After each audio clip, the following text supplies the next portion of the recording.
Teamsters strike again. And I'm not talking about picket lines and real strikes.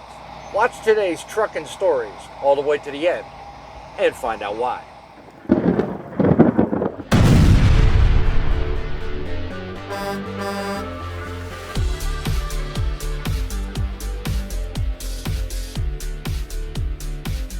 Howdy ho, back again with another video to share. I earn, you learn. Where others quit, I persist. I'm making some changes. Changes that will include you, the viewer. I'm giving you the voice that you should have. Leave me a comment down below. If you think of something that you want to see, let me know what you think. I may mention a call out. If this is your first time watching, take a minute, hit that subscribe button down the lower right. Come along for a journey and learn what trucking in America is all about. Every load has a story. Something different around every turn. This is one of those trucking stories.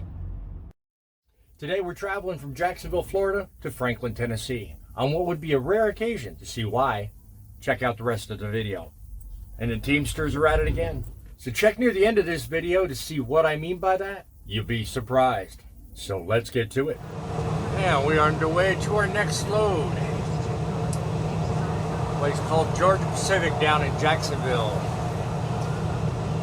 Load of goods going from there up to Franklin, Tennessee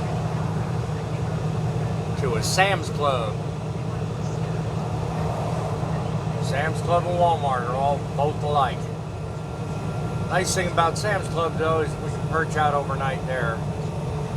I don't have to worry about getting kicked off their parking lot. I know this because I used to live right around the corner from them.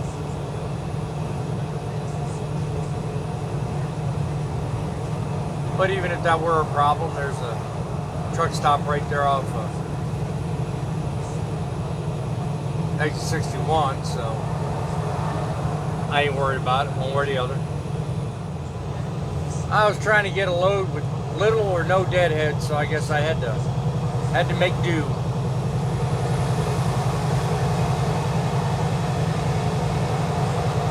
More often than not, when I come down here,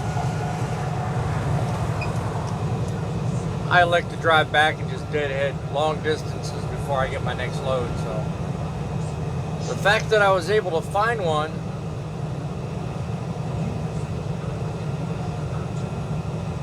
that's a rarity. I don't usually have that luck.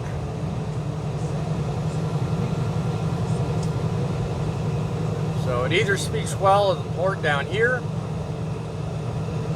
cranking out their production and capacity, or it was a one-off. There wasn't that many loads. Of course, I do specific searches for specific types of loads, so my numbers are going to be a lot lower than anyone else, but something in the market's changed. Hopefully it's for the better, because this time of year I tend to use this lane a little bit more than most. Oh, we'll see what happens. Let's get in there and get picked up. Okay, so this is the trailer we're picking up. Just got my tandem set. I only got 18,100 in the box, so I'm leaving them here up front because I don't need to really worry too much about weight on either side of the trailer. I've already got a seal on it.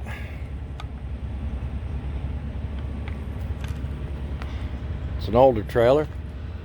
Inspection looks good. It's less than 90 days, meaning it was done less than 90 days ago, so all the tires check out, all the lights work. This load isn't due until Friday morning, 7 a.m. at Sam's Club in Franklin, Tennessee. So we're gonna head up and probably do a short drive tonight and the rest of it tomorrow and Thursday. So we'll be good. So we're all set. We'll get on the road. Come on with us. Doing my overnight, decided to give you some news you can use. The Teamsters are up to their old tricks again. They put through a challenge in a DC court over the hours of service we now enjoy. And if the challenge goes through successfully, we'll no longer enjoy the hours of service as we know it. They will probably revert back to the pre-19 policy era. They're challenging the 30-minute break. They're challenging the 7-3 split, the weather exemption, and other adverse conditions exemptions in the current hours of service that was passed in late 19. What's worse is it's all gummed up in the courts over the Teamsters and a couple of other smaller outfits that think they know better than the average truck driver. Let me know in the comments down below what your impression of the Teamsters is, and furthermore, let me know in the comments what you think of the current hours of service as they sit right now. Because here's my take. I believe the hours of service should be changed dramatically. Look up an earlier video right here where I did a short 3-minute video on a spectacular idea that should be looked into regarding hours of service. If you look that video up, you'll kind of understand my thoughts on this whole thing. But yet another group, OOIDA, and a couple of other smaller groups fighting for the independent trucker have also put in a challenge against the Teamsters, saying that their claim to the hours of service is wrong. So keep an eye to the news and keep an eye to this channel as well, because I'll keep you updated. But a decision one way or the other should be handed down by sometime in January. All of this information that I'm talking to you about is available on a site called FreightWaves, and I'll put the links in the description of my video so that you can look up these articles that I'm talking about. It's worth paying attention to if you're a trucker, because it could affect your hours of service one way or the other. As I said at the start of this video, I'm making some changes, bringing you topic-driven news and trucking content is what the data says you guys like. And that's what I'm getting better at. Bringing you the story behind the load while staying in front of the truck. I'm the face in front of the camera, but you're the voice behind the screen. Tell me you like the channel by punching the like button, and subscribe today for more topic-driven trucking videos.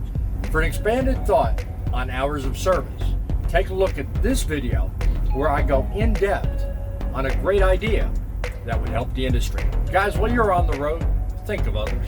Your kindness may help lighten the load. Till I turn the key again, be happy, stay safe, and make it count.